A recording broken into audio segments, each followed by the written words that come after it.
ঝিনাইদহে বিশ্ব মুক্ত গণমাধ্যম দিবস উপলক্ষে আলোচনা সভা ও দোয়া মাহফিল অনুষ্ঠিত হয়েছে।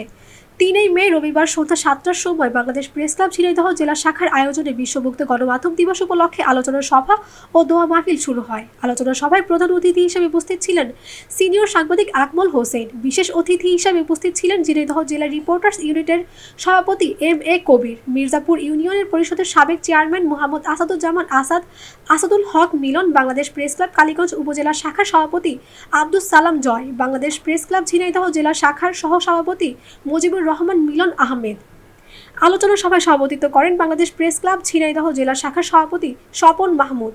সঞ্চালনা করেন বাংলাদেশ প্রেস ক্লাব ঝিনাইদহ জেলা শাখার সাধারণ সম্পাদক সাকিবুল ইসলাম লাবু।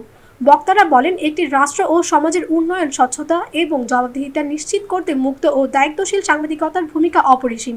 এ দিনে আমরা স্মরণ করি সেই সব সাহসী সাংবাদিকদের যারা সত্য তুলে ধরতে গিয়ে নানা বাধা, হুমকি ও নির্যাতনের শিকার হয়েছেন। সত্য ও ন্যায়ের পক্ষে কলম চালানো প্রতিটি সংবাদকর্মীর প্রতি জানাই গভীর শ্রদ্ধা।